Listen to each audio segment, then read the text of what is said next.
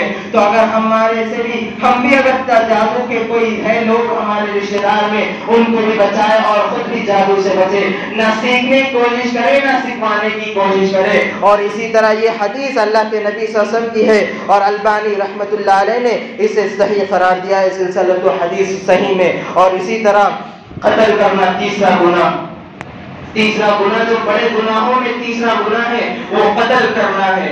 یعنی کسی انسان کو ناحق قتل کر دینا یہ گناہ کبیرہ ہے، ساتھ ہلاک کر دینے والی چیزوں میں یہ ایک بھی ہے. تیسرے نمبر پر قتل کرنا ہے. مسلمانوں، آج ہم مسلمان دیکھ رہے ہیں کس طرح قتل و غارت کی عام ہو رہی ہے، کس طرح ہم کو خبریں مل رہی ہیں کہ فلاں کا قتل کر دیا گیا ہے، فلاں نے باپ کا قتل کر دیا ہے کیونکہ جائیداد کے لیے. 2 سال پہلے اسی چندران گٹا میں بھی قتل ہوا تھا اور 1 سال پہلے پہ بھی قتل ہوا تھا. کس وجہ سے؟ کیونکہ باپ نے جائیداد نہیں دی. اور ایک کا تو آپ جانتے جو سوشل میڈیا پہ تھا اس کا بھی قتل کر دیا گیا ہے. لیکن باپ کا قتل بیٹے نے کیا ہے کیونکہ جائیداد میں حصہ نہیں مل رہا تھا، اس نے باپ کا قتل کر دیا ہے. آج ہم اموات بھی دیکھ رہے ہیں کس قدر اموات ہو رہے ہیں اور قتل غارت کتنی عام ہو گئی ہے. اللہ رب العالمین قرآن میں فرماتے ہیں وَلَا تَقْتُلُوا النَّفْسَ الَّتِي حَرَّمَ اللَّهُ إِلَّا بِالْحَقِّ. سورہ اسراء کے آیت نمبر 33 میں اللہ رب العالمین فرماتے ہیں اور تم اس جان کو قتل نہ کرو جسے اللہ نے تم کو حرام قرار دیا ہے مگر اس صورت میں کہ اس کا قتل کیا جانا ضروری ہے. یعنی ضروری اگر ہے تو اس کا قتل کیا جا سکتا ہے. اور وہ ضروری کیا ہے آگے اللہ کے رسول صلی اللہ علیہ وسلم بیان کرتے ہیں. جو شخص مومن کا قتل کرے، کسی مومن کا کوئی شخص اگر قتل کر دے تو پھر اس کا قتل واجب ہے کہ اس کو قتل کیا جائے. اور دوسرا شخص مرتد ہو جائے، اسلام سے پھر جائے، اس پر بھی قتل ہے. اور جو شخص بدکاری کرے اس پر شادی شدہ ہو کر بدکاری کرے، ان 3 لوگوں کے علاوہ کسی کو نہیں قتل کیا جا سکتا ہے. اور آج تو اس ہندوستان میں قتل نہیں کیا جا سکتا کیونکہ یہ ڈیموکریٹک کنٹری ہے، یہاں پر عمل نہیں کیا جا سکتا. جو عرب کنٹری ہے جہاں پر شریعت کے مطابق عمل کیا جاتا ہے، اگر وہاں پر ایسا کچھ ہوتا ہے تو پھر وہاں پر قتل واجب ہے، وہاں پر قتل کر دینا چاہیے. لیکن اس ہندوستان میں ہم نہیں قتل کر سکتے کیونکہ یہاں پر ڈیموکریسی چلتی ہے اور یہاں پر قانون کے حساب سے قانون چلتا ہے. یہاں پر مسلمانوں، اللہ کے رسول صلی اللہ علیہ وسلم نے یہاں پر بیان کر کے واضح طور پر کر دیا ہے کہ کن لوگوں کا قتل کیا جائے گا اور کن لوگوں کا قتل نہیں کیا جائے گا. ان 3 لوگوں کے علاوہ کسی کا قتل نہیں کیا جائے گا. اللہ رب العالمین نے قرآن میں کہا کہ جو شخص کسی انسان کو بغیر کسی جرم میں قتل کر دیتا ہے اس نے پوری انسانیت کو قتل کر دیا، پوری انسانیت کو مار دیا. اور کوئی شخص کسی انسان کو، ایک انسان کو بچا لیا، اس نے پوری انسانیت کو بچا لیا. تو ہم کو چاہیے کہ قتل کرنے والا نہ بنے بلکہ لوگوں کو بچانے والا بنے. اسلام ہمیں یہ تعلیم دیتا ہے کہ لوگوں کے ساتھ ہم گزر کریں، لوگوں کے ساتھ اچھے اخلاق سے پیش آئے، لوگوں کے ساتھ نرمی سے پیش آئے. اسلام کو لوگوں میں عام کرنا اسلام ہمیں سکھاتا ہے. اسلام یعنی سلامتی ہے، شانتی ہے، پیس ہے. اسلام یعنی آج ہمارا کردار ایسا ہو گیا ہے کہ لوگ ہمارے اوپر انگلی اٹھا رہے کہ ان کا اسلام ہی ایسا ہے کہ لوگوں کو قتل کرنے کے لیے لوگوں یہ کہہ رہے ہیں. مسلمانوں، اپنے آپ کو بدلنا ہوگا، اخلاق ہمارے، کردار ہمارا صحیح ہونا چاہیے. مسلمانوں، آج ہماری زبانوں پر بھی لگام نہیں ہے، یہ زبانوں کی بھی حفاظت کرنی ضروری ہے. یہی زبان کی وجہ سے انسان، اللہ کے رسول صلی اللہ علیہ وسلم کہتے ہیں یہ زبان کی تم ضمانت دے دو میں جنت کی ضمانت دیتا ہوں. یہ زبان کی وجہ سے آج ایک انسان کے نیچے گر جاتا ہے، ایک انسان دوسرے انسان کی آنکھوں کے نیچے گر جاتا ہے. آج ہم نے زبان پر لگام نہیں دی. اگر ہم کہیں جا رہے ہیں بائک پر، اگر کوئی لا کر ہمیں مار بھی دیتا ہے، ٹھوکنے کی کوشش بھی کرتا ہے، ہماری زبان سے گالی گلوچ نکلتا ہے. یہ نہیں کہ آپ ادھر گزر کر کے چلے جائیں، ہم کو آپ ادھر گزر کرنا چاہیے. اسلام ہمیں یہ سکھاتا ہے مسلمانوں. اور کسی انسان کو قتل نہیں کیا جا سکتا. اللہ رب العالمین سورہ انعام میں فرماتے ہیں قل تعالوا اتل ما حرم ربكم عليكم الا تشركوا بي شيئا وبالوالدين احسانا ولا تقتلوا اولادكم من املاق نحن نرزقهم واياهم ولا تقربوا الفواحش ما ظهر منها وما بطن ولا تقتلوا النفس التي حرم الله الا بالحق ذلكم وصاكم به لعلكم تعقلون. یہاں پر اللہ رب العالمین بیان کر رہا ہے کہ کن چیزوں سے ہم پر حرام کر دیا گیا ہے، کیا کیا ہم پر حرام ہے. اللہ رب العالمین فرما رہے ہیں کہ آپ کہہ دیجئے اے نبی صلی اللہ علیہ وسلم، آپ کہہ دیجئے کہ تم سنو اللہ رب العالمین نے تم پر کیا حرام کرا ہے. اللہ رب العالمین فرماتا ہے کہ اللہ رب العالمین کے ساتھ تم کسی کو شریک نہ بناؤ، اور والدین سے اچھے حسن اخلاق کے ساتھ پیش آؤ، حسن سلوک کے ساتھ پیش آؤ، تم پر حرام کر دی گئی ہے.